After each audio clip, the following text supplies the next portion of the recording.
Hello, America. My name is Dylan John, and you are listening to Nature and the Nation. For today's show, I will be looking at Sailing the Wine Dark Sea by Thomas Cahill. This is actually the third in a series, each one dealing with a different population. The first was How the Irish Saved Civilization. The second was The Gift of the Jews. And the third is Sailing the Wine Dark Sea, Why the Greeks Matter. And he's talking about different civilizations throughout history and the important roles that they've played in bringing us to where we are now. I haven't read the other two. I suspect the one about the Irish is a little closer to like about the Celts, but I don't know. I haven't read it. But this one is about Greece and the ancient Greeks, and it talks about a bunch of different aspects of their culture. It talks about their poetry, their art, their sculpture, their politics, their philosophy, their ethics. It touches on a lot of aspects of them, and it's very interesting. It's pretty well written, although there are some parts where I think he's maybe making assumptions about things that are a little more tentative and shouldn't maybe be stated so directly. I think one of those things is I believe he talks about the influence on Pythagoras of like ancient India. I think that's a very tentative claim. And a few other things in here that I can't think of off the top of my head, but it just seemed as though he was asserting things that are, well, you know, possibly this is the case, but he doesn't really provide the caveats. Like one of them was the various phrases that were written on the walls at Delphi, the Oracle of Delphi. And one of them apparently was just a single letter, and it's E, but it essentially is a verb of to be, second person singular. So in other words, you are is what that means according to Plutarch. And he claims that owes its, well, he says probably owes its origin to the key mantra of the Upanishads. Well, maybe. I don't know. The Upanishads and the Temple of Delphi, any connection between those, I think, is probably tentative. I'm not sure if the word probably in relation to the connection is the appropriate one. But anyway, that's just splitting hairs. Overall, it's a good and interesting book. If you're looking for like an introduction to the ancient Greeks, the ancient Greek world, you could do a lot worse than this book. It's not like great literature. It really is for the layperson. But it does a good job of breaking down like some of the interesting things about ancient Greece and some of the things that they've done and said that have stuck with us to today. I want to talk specifically about the poets and the poetry of Homer. I want to talk specifically about Homer in this book, but also a little bit just about the way poetry worked in that world. So like in all of my episodes, I'm going to read a couple of sections of this book aloud and comment on them. I like to let people hear the author's own words. And this author actually quotes Homer in a few spots where he's talking about Homer, and I'm going to read some of those too. Homer is a phenomenal poet, and so that's I will enjoy reading that. I always enjoy reading Homer. And is the translator that he uses for his sections of Homer. He doesn't always use the best translations, I have to say. Some of his translations are those sorts of things where someone will be writing like lyrical poetry, like Sappho or one of the other poets of the ancient world, and he will use a translation that makes it rhyme in English, and that drives me up the wall. It didn't rhyme in the same way. It may have rhymed, but it rhymed in Greek. and it's not likely to also rhyme in English unless you really fiddle with it. And you have to use very loose translating tactics to get it to rhyme in English. I would much rather read it not rhyming in English. You have to really fiddle with it to get it to rhyme in English, I find. Well, I mean, of course you would have to. I would rather have it not rhyme and just be straightforward. The text of the document. I don't need it to rhyme. Maybe that's just me. But the translation of Homer that he uses does not rhyme. It is a translation by Robert Fagles, I believe is the translator's name. And it is, I think, the best translation of Homer that there is. It's a stellar translation, and it's really like designed to be read aloud. Because, you know, Homer was recited aloud at various events and festivals, and in the agora, in the marketplace, the poets would ply their trade telling the stories of the myths, reciting the tales. This was an oral tradition before it was written down. These were stories passed on, and part of the way that the stories are able to be passed on is by making portions of them easy to be memorized. Whether it's a turn of phrase that repeats itself periodically, easier to memorize through the repetition of, like swift running Achilles or something of that nature. So the first section that I want to read here is from chapter 3, called The Poet, How to Party. So each chapter is here's Chapter 1, The Warrior, How to Fight. It's different. Chapter 3, The Poet, How to Party. So it's different aspects. Chapter 2, The Wanderer, How to Feel. It's different archetypes of ancient Greece, ancient Greek people, warriors, wanderers, poets, and what they taught us. You know, how to fight, how to feel, how to party, what we get from them, what they still have to teach us. And I pull a couple from those 3 chapters. The warrior, the wanderer, and the poet. And then there's also the politician and the playwright, how to rule. They both get how to rule. He gets how to rule from both of those, which is odd. Breaks the system a little, but the politician and the playwright. Interesting, of course, how he ties those together. But he's talking about the way that rule, law, is connected to mythology. And then the philosopher, of course, how to think. And then the artist, how to see. Is like the archetypes of our civilization, the archetypes of all civilizations. And then he closes with sort of like where they went and the rise of Christianity, although he doesn't really, it's a short chapter and he doesn't say much about Christianity. He does talk about it a little bit. Yeah, he does. He talks about the mysteries, the origin, a little bit of where they came from, what they were all. It's sort of a summary. Anyway, chapter 1, chapter 2, chapter 3, the warrior, the wanderer, and the poet. Those are the chapters I want to look at, and I want to start with the poet. The only section I'll read from the poet is this here where he says, quote, Greek literature begins with Homer and soon finds its way to every corner of the Greek mainland, the peninsulas, the islands, and the far-flung settlements and colonies.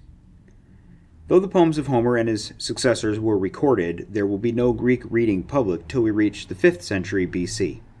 To begin with, literary works were scratched onto sheets of lead or, in the case of especially valued monumental inscriptions, impressed in gold or bronze or carved in stone.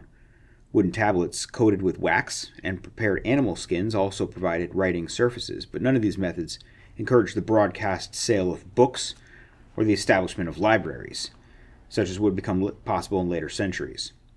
Carting home what would have been, in Homer's case, pounds of poetry was hardly feasible, and it would be a long time before imported sheets of lightweight Egyptian papyrus would be available in sufficient quantities to allow longer literary works to become readily transportable.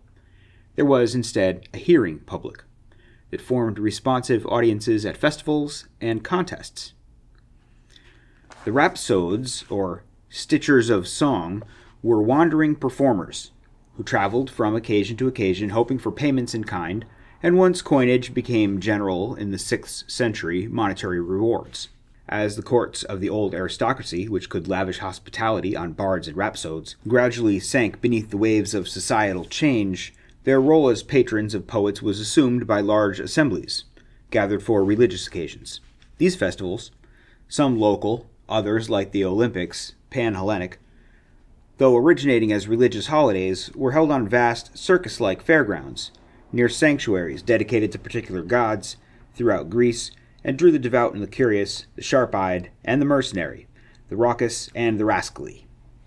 At these events, there were, of course, religious ceremonies to honor the god, usually featuring a chorus of maidens or boys or men, as well as contests of athletes and poets. There were also merchants' booths, fluttering their brightly colored canvas awnings, their proprietors hawking small statues of patronal gods and goddesses, religious amulets, food and drink, and other goods and services. As late as the 1st century A.D., we find New Testament references to merchants like Paul, Priscilla, and Aquila, who traveled from one Greek festival to another, setting up shop to sell their skills at making and mending tents and similar shelters that shaded fairgoers from the Greek sun, brighter, fiercer than in any other European sky. Competition was in the blood of the Greeks, and everywhere at these festivals contestants vied for the attention of the crowds. Dour, anxious Hesiod writes about the daily round of farming and the effects of the seasons on rural life, but also speaks, in his Works and Days, about the value of festal competitions, with potter against potter, carpenter against carpenter, poet against poet. The liturgical choruses needed poets to write the verses they sang. Top athletes paid for poems in their own praise, and funerals of great men were additional occasions that required the presence of poets, who, like the athletes, competed in funeral games. Both the rhapsodes, who performed the poems of others, and original poets showed up at these and many smaller, more intimate occasions to sell their wares of words. Nor were words all they had to sell. Performers sang their poetry while accompanying themselves on stringed lyres, or were accompanied by pipers, who blew into reeds called oloi, instruments pierced by holes along their length, enabling a musician to change the pitch of a note by stopping one or more holes with his fingers.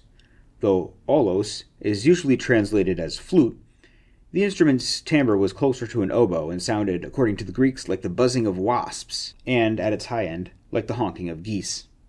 End quote. So that's cool. We get an eye into the world of the Greeks and the poets that would travel from festival to festival, these wandering poets, with some of them memorizing other people's poetry and some of them creating poems of their own, and probably most of them engaging in a little bit of both. These stitchers of song, rhapsodes, I hope I'm saying that right, wandering performers, stitchers of song, telling these stories, and certainly telling stories in honor of the god of the temple that is the host of these festivals. Festival for this god, festival for that god, at the various temples, or the pan-Hellenic Olympics, or other pantheistic, I guess isn't the right word, but pan-Hellenic, the festivals dedicated to multiple gods, or all the gods, like the Olympics is, I think, dedicated to all of the gods. And also invites all of the people from all of the polii, the various cities of the Greeks. So there's an eye into how these guys go about, and they've got people that come with them that play the flute-like instrument that sounds like geese honking or bees buzzing, and telling these melodic, poetry. It's like these extended verses of stories about the gods and the heroes and all the mythological figures and features. And so that's cool. Let's see what the next section I wanted to read was. That would be, well, let's see. That would be this section right here, where this is in chapter 2, The Wanderer. How to feel. He says, quote, "Among scholars, it is an open question whether Homer was literate or not, but the best evidence, that is, the texts themselves, leads us to point that the Iliad and the Odyssey are hybrids, literate works that are profoundly influenced by many previous generations of oral transmission. Let us suppose that both works began as stories of real people at the end of the Mycenaean age. These stories, of Achilles and the Trojan War, of the Greek captain Odysseus's almost superhuman attempts to return to his island home of Ithaca after the war was over, were told and retold, molded and remolded, over many generations by wandering bards, till one of them, a man known to us by his name but by no other selective biographical facts, gave them at last a highly selective and definitive treatment in 2 epic renderings in the very period that alphabetical writing was spreading across the Greek world. Did he write his renderings down? To my eye and ear, the Homeric epics could never have been expressed with Homer's beautifully concealed artfulness had they been committed only to memory. Peoples of oral cultures are famous for prodigious feats of memory, feats impossible to the literate, but they do not produce artifacts of such elegant refinement as the Iliad and the Odyssey, stories so leanly structured that nothing is repeated without purpose. Few strings remain untied, and so much is left unsaid, left, in other words, to reverberate and extend itself in the imaginations of individual members of the audience. From a vast epic cycle of oral stories, most of them now forgotten, or known to us only in later summaries, Homer made severe choices, leaving out most of the stories or leaving them in only by delicate allusion, giving us in the Iliad but a few crucial weeks in a 10-year war, and setting these entirely, with almost claustrophobic intensity, on the Trojan coast. The Odyssey gives us, by cinematic flashbacks, 10 years of Odysseus's adventures, but narrates directly just the small number of days that lead to the hero's return to Ithaca and the revenge he takes there. These are works that one artist had the leisure to write and rewrite, to double back over, to shorten and extend as he saw fit, though he relied on the long tradition of oral conventions that the illiterate bards had employed, especially their use of metrical taglines, godlike Achilles, the Achaeans' fast ships, the deep-breasted women of Troy. He made something essentially new, 2 epics, each divided into 24 books, each book designated by one of the 24 letters of the Greek alphabet, starting with Alpha and ending with Omega. No one can now affirm absolutely that Homer himself, whose very existence we are reduced to speculating about, made the 24 divisions. But these episodes are the work of a skilled artist, each with its own internal unity, a beginning, a middle, an end, and an organic relationship to the greater whole of the poem of which it is a part. Was Homer literate? I would bet on it. A few decades ago, it was fashionable to assert that these poems were merely collections of oral folk tales, stitched together by performing rhapsodes, the stitchers of song, that they did not have a common author, and that Homer was simply a convenient designation of the ancient world. Now the tide has turned. A slight majority of contemporary scholars tend toward the likelihood of one author, who, if not literate, at least dictated his poetry to others. Only a few tin-eared commentators continue to insist that the poems are oral compilations. Those who still insist on 2 Homers point to differences in the language in the 2 poems, to differences in outlook between them, and to an undeniable falling off in the power of the poetry at the end of the Odyssey, which almost all would acknowledge to be a later composition than the Iliad. But the theory that best answers these objections is that the Iliad is a young man's poem, that Homer's worldview underwent transition and even transformation as he aged, and that he may have died before he could quite finish the second poem, which was then finished off by a disciple. End quote. Okay, so here we get Homer, the most famous of the ancient Greek poets, and the question of his literacy, which is, I think, important. Was Homer a person? Did he exist? Did he write these poems? Just because they're these several long epic poems long since attributed to Homer doesn't really mean that he exists. It might have been a creation of the ages. Maybe these are just compilations of often repeated stories. But the author here, Thomas Cahill, he does think that it's one single person who ultimately wrote these. I don't know. I don't know what to say or what to think about it. It's probably like a combination of both. I think that people may have enjoyed these particular parts of the stories, and they were maybe more commonly recited and spoken of. I can't say for certain myself one way or the other, but in absence of any other reason to think one thing or the other, I'll just have to defer to tradition and to, what we have been handed down before us, which is that there's a dude named Homer who wrote these poems, or at least fixed them in their current form, and that's as much as we can really trust to be true.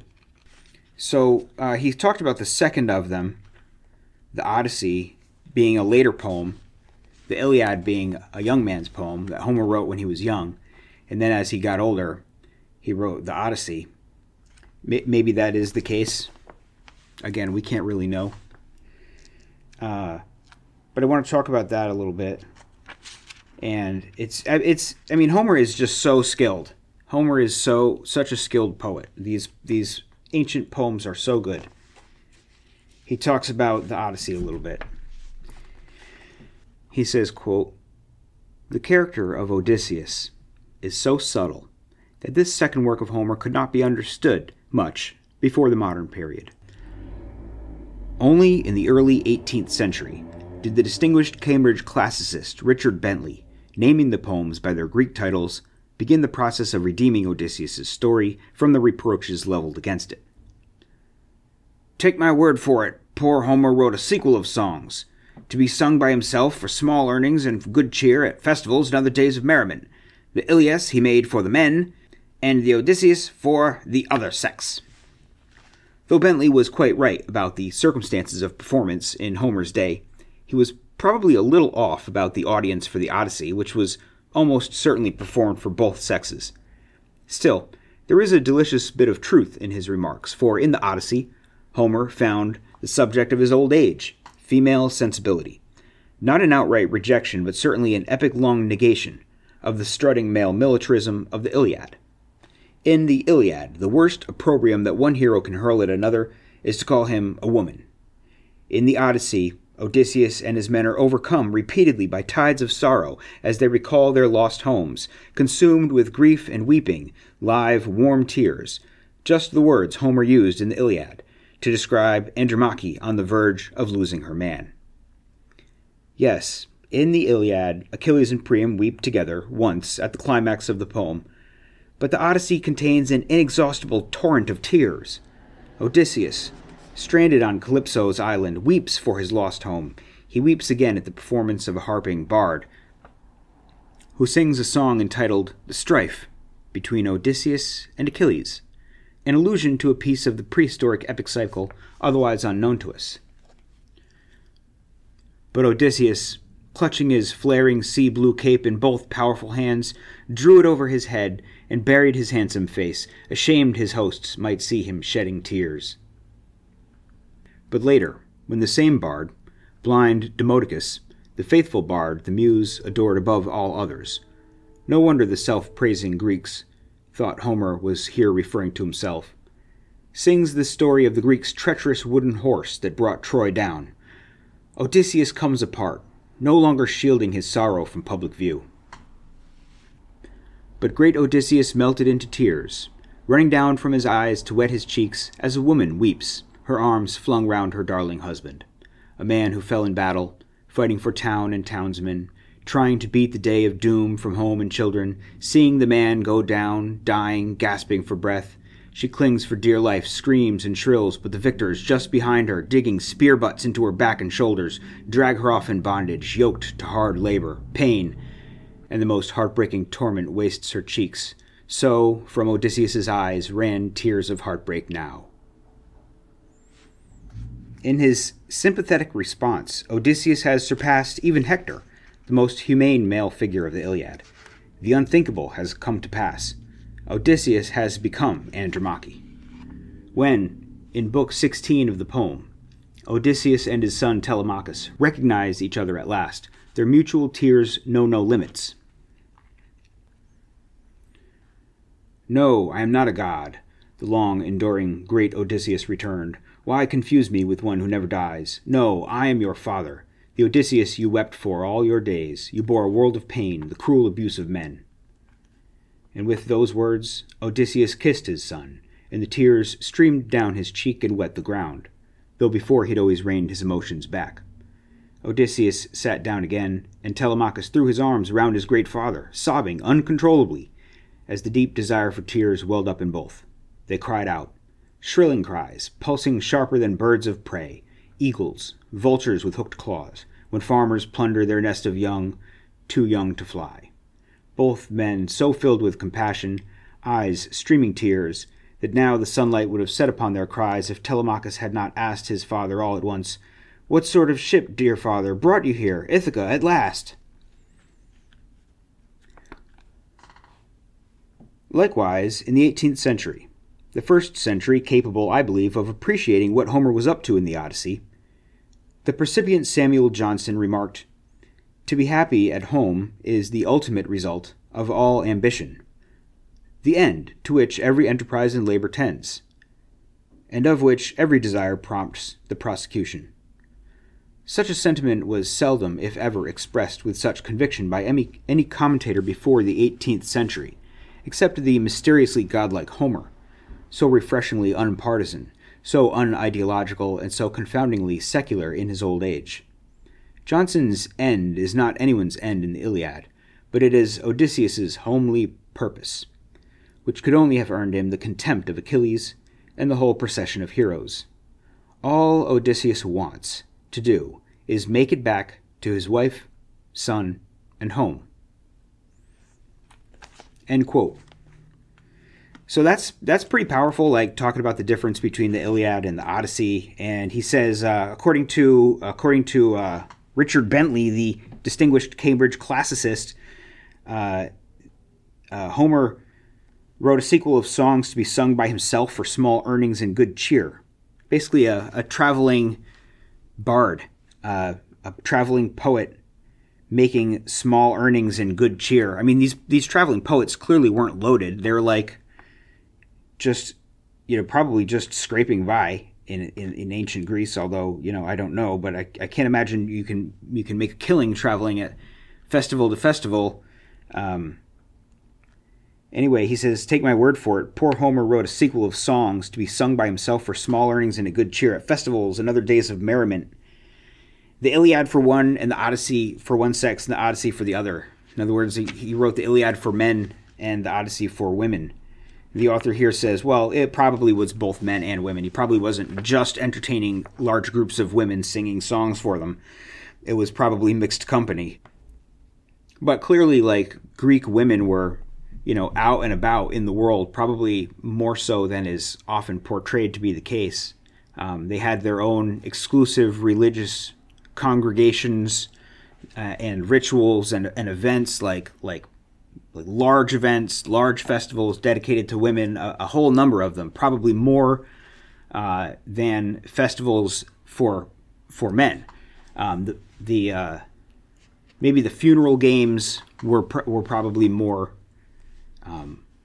oriented toward male congregation, but the annual festivals of the harvest and this and that, these were dedicated to female gods, and they were attended by females and had participation in the rituals of these events by the females.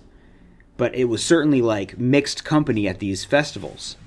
So, but that's the idea, and he talks about how Odysseus is just trying to get home. Like the whole book of the Odyssey is him, like, you know, going back and looking at all the things he had to go through in order to get home again, and all his trials and tribulations. But his end, his goal, his ultimate thing he's after is to get home to his wife and his son, to his family. And so, like, I think that should be something that we think about in our modern era. Like, what is it we're after?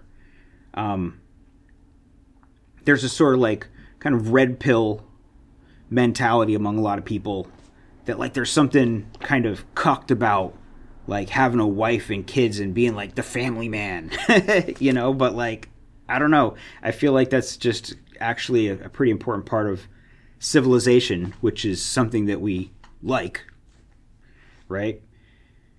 So the story of Odysseus is not something that we just, you know, Odysseus is just a product of modernity, man. You know, like, it's actually a pretty important part of our civilization to, like, feel that way about our women and our families. So anyway, let me move on from that. I guess it's time to talk about the Iliad a little bit.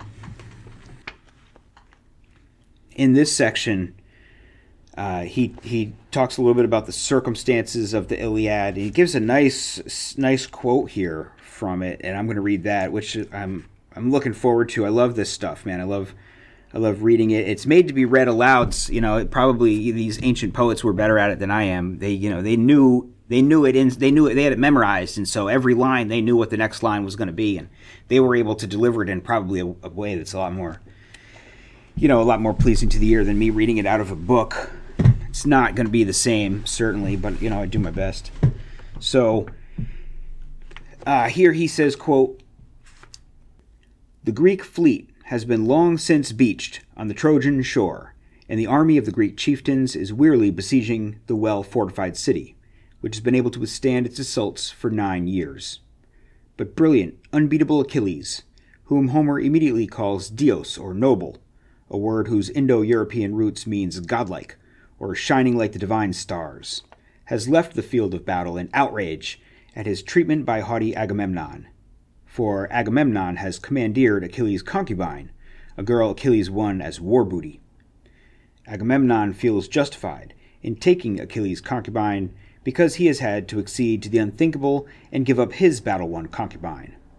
Her father, Chryses, a priest at a nearby shrine of Apollo, called down his god's wrath upon the Greeks, whom Homer calls Achaeans, Argives, or Danans, depending on the needs of his meter.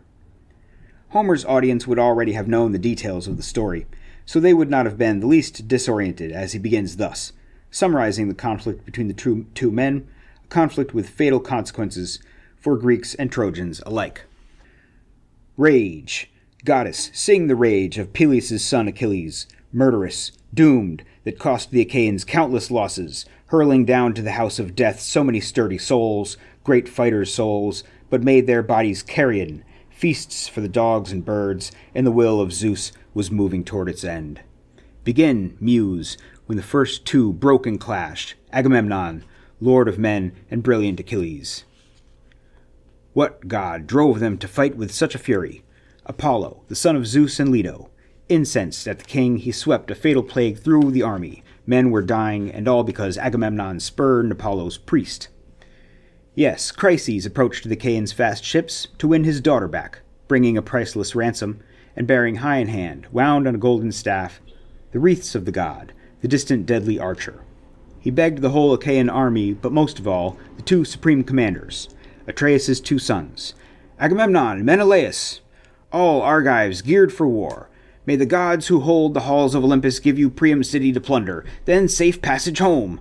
Just set my daughter free, my dear one. Here, accept these gifts, this ransom, honor the god, who strikes from worlds away, the son of Zeus, Apollo. And all ranks of Achaeans cried out their assent, Respect the priest, accept the shining ransom.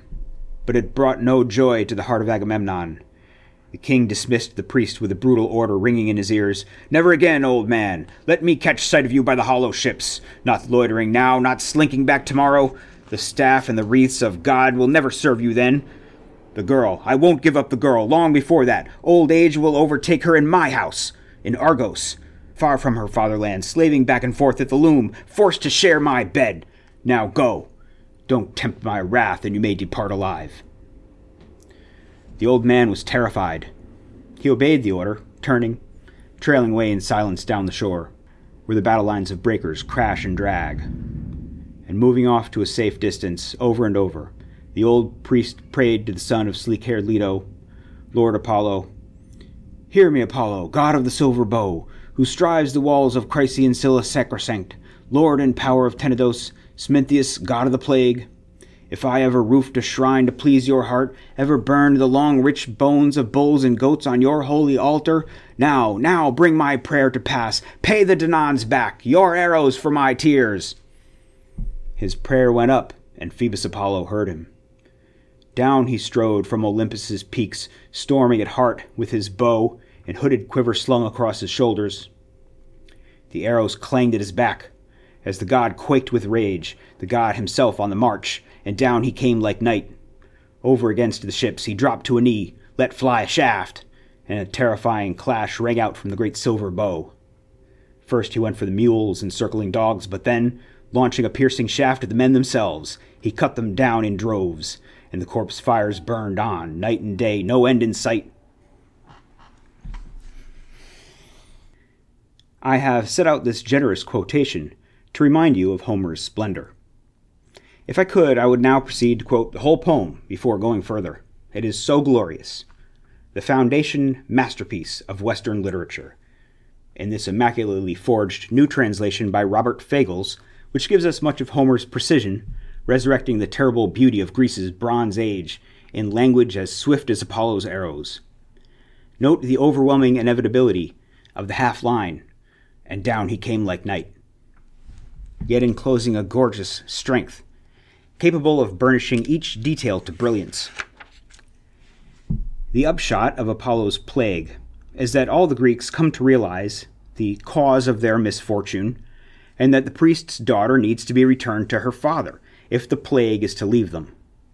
Their leader, Agamemnon, forced to assent to their consensus, takes as his consolation prize Achilles' concubine, thus precipitating Achilles' withdrawal from the war.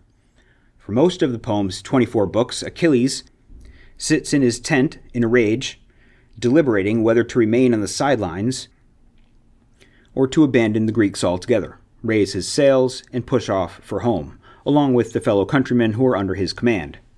End quote. Okay, so there we get introduced to the Iliad and the extensive quote from the poem that is the very beginning of the Iliad. The very first line, "Rage, goddess, sing the rage of Peleus' son Achilles." The book is all about the rage of Achilles. Achilles is angry at Agamemnon in the very beginning, at the very beginning of the book. It basically starts off and Achilles is angry with Agamemnon for this situation with the concubines that Achilles had to give up. Agamemnon had to give up his concubine to appease Apollo, so he took Achilles' concubine, and now Achilles is angry. And he's like, well, if you're not going to treat me like the greatest warrior that I am, and you're just going to take my concubine from me and not give any thought to what I think about it, you can fight your own war. And he goes off and sits in the ship with all of his men. He said, we're not going to fight them if he's not going to respect me, and it's the god Apollo is angry with him because he's got the priest's daughter as his concubine. He has to give up the daughter. Achilles doesn't have anything to do with it. Achilles didn't anger Apollo. Achilles doesn't want to give up his concubine. So he goes and he sits in the ships with his army. He's like, you guys fight your own war then, if you don't respect me, if you don't give me the glory and honor that I deserve. So the whole book is about the rage of Achilles. And Homer is a good writer, man. It's like, so, it just flows off the tongue, you know. It's like designed to be read out loud. And I could only imagine, like, having that memorized so that it rolls off the tongue, you know, so that you always know what you're going to say next as you're reciting it. And it's such a powerful, you know, and you can have so much control over the diction, how amazing it must have been to be at one of these Greek festivals, hearing poets like recite that, who know it inside and out, who are artists of their craft, you know, they're masters of their craft, master poets. That must have been cool. So, yeah, there you have a bit of the Iliad. But it's not all just about Achilles. There's also Hector. Hector is Achilles' rival. Hector is the greatest warrior of the Trojans. And Hector is an interesting character, and he has a sort of nobility of his own, an admirability of his own. He's, I think, become a very popular figure as well. So let's see what he has to say about Hector. He says, quote, Achilles may be the incomparable Greek champion, but because he spends most of the poem off stage, nursing a grudge in his tent, he is not the ultimate hero of the Iliad, which after all means a work about Ilium, the ancient name for Troy. That position is reserved for the Trojan champion Hector, breaker of horses, son of King Priam and Queen Hecuba, Paris's brother, the man who almost single-handedly animates the Trojan troops with fighting spirit, while never doubting that his fate is to die in the plain of Troy, leaving his beloved wife Andromache and their son Astyanax to the mercies of the Greeks. We have no trouble finding Achilles in his massive strength simple and credible, as well as so many of the other heroes that Homer describes for us. But Homer's Hector, though a stallion full-fed at the manger, and a lion claw-mad for battle, is a far more complicated cat than any of his principal adversaries. Beneath his bellicose facade, a man of gentle temper, as Helen calls him, and in the end, no match for Achilles. Like the other heroes, he is wedded to what he calls the lovely give-and-take of war. But he is also wedded to Andromache, in a male-female soul friendship. He takes time out from battle to have what he senses may be his last meeting with my own dear wife and my baby son. Homer, though he comments little on the action of the characters, allows himself in this meeting a verbal tenderness seldom found in his poem, calling Andromache Hector's warm, generous wife and the daughter of a gallant-hearted father, naming Astyanax the darling of Hector's eyes and radiant as a star, and showing Hector, the great man of war, breaking into a broad smile, his gaze fixed on his son in silence. The silence is important, for Hector is not an effusive man. Andromache begs him to withdraw from the battle, for she has already lost her entire family. The great godlike runner Achilles butchered them all. You, Hector, she pleads. You are my father now, my noble mother, a brother too, and you are my husband, young and warm and strong. Pity me, please. Take your stand on the rampart here, before you orphan your son and make your wife a widow. But Hector cannot remain safe within the unassailable walls of Troy. His reply is considered and sad. All this weighs on my mind too, dear woman, but I would die of shame to face the men of Troy and the Trojan women trailing their long robes, if I would shrink from battle now a coward. Nor does the spirit urge me on that way. I've learned it all too well, to stand up bravely, always to fight in the front ranks of Trojan soldiers, winning my father great glory, glory for myself. For in my heart and soul I also know this well. The day will come when sacred Troy must die. Priam must die, and all his people with him, Priam who hurls the strong ash spear. Even so, it is less the pain of the Trojans still to come that weighs me down, not even of Hecuba herself, or King Priam, or the thoughts that my own brothers in all their numbers, all their gallant courage, may tumble in the dust, crushed by enemies. That is nothing, nothing beside your agony, when some brazen Argive hails you off in tears, wrenching away your day of light and freedom. Then, far off in the land of Argos you must live, laboring at a loom, at another woman's beck and call, fetching water at some spring, Messius or Hyperia, resisting it all the way, the rough yoke of necessity around your neck. And a man may say, who sees you streaming tears, "There's the wife of Hector, the bravest fighter they could field, those stallion-breaking Trojans, long ago when the men fought for Troy." So he will say, and the fresh grief will swell in your heart once more, widowed, robbed of the one man strong enough to fight off your day of slavery. Then, Homer tells us, Hector, in the same breath, reaches down for his son, but the child screams out at the sight of his own father. Terrified by the flashing bronze, the horsehair crest, great ridge of the helmet nodding, bristling terror, so it struck his eyes, and his loving father laughed, and his mother laughed as well, and glorious Hector, quickly lifting the helmet from his head, set it down on the ground, fiery in the sunlight. And raising his son, he kissed him, tossed him in his arms, lifting a prayer to Zeus and the other deathless gods.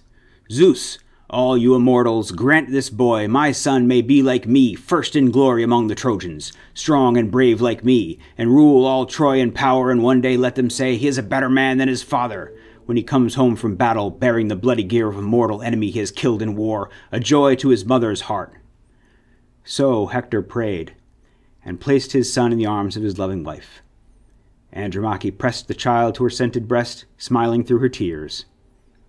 Her husband noticed, and filled with pity now, Hector stroked her gently, trying to reassure her, repeating her name. "Andromache, dear one, why so desperate? Why so much grief for me? No man will hurl me down to death against my fate. And fate? No one alive has ever escaped it, neither brave man nor coward. I tell you, it's born with us the day that we are born." A few more words, and they are parted. As we know, forever, Hector, a flash in arms, Andromache, weeping live warm tears, turning to face the separate fates Hector has foreseen for them. End quote. So there you get a bit about Hector and the famous scene of Hector and his wife Andromache. That is a very well known, just about as well known as the opening. Those two sequences that I read are among the most famous sections of the Iliad. Hector and his wife is very well known, where his helmet, his flashing helmet, Hector of the flashing helmet, is often mentioned, his helmet and its gloriousness, and the horsehair bristle along the top, and the whole thing frightens his child.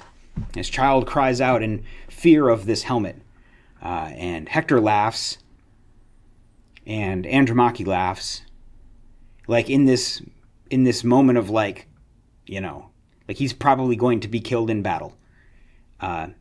They both laugh at the terror of their little boy, and he takes off the helmet and lifts his son up into the air and says a prayer to Zeus and the gods that they would make him the king of Troy and stronger even than he was, and a better man than he is, and that he would be a great king of Troy in the future. Despite the fact that he had just said, "I know a day will come when Troy will fall," he kind of sees his fate, but he's like, prays to the gods anyhow that it doesn't come to pass. But he says, no one can avoid their fate. Heroes, cowards. If my fate is to die in the field of Troy, then so be it. That's what the gods have called. That's called for. That's my fate. So that's a very powerful section. So you can see, like, the Iliad and the Odyssey are just beautiful poems, and they're just such an important part of the Western canon. The origin point of Western civilization is Athens and ancient Greece and the fall of Troy. Like, I would think that, like, at the fall of Troy and the victory of the Greeks, that is the, like, origin point of our civilization. And everything unflows from there, like Odysseus trying to find his way home, so is Western civilization, seeking ever since that point, ever since the birth of our civilization at the fall of Troy, to find our way. And I will leave it at that, and I will catch you on the flip side.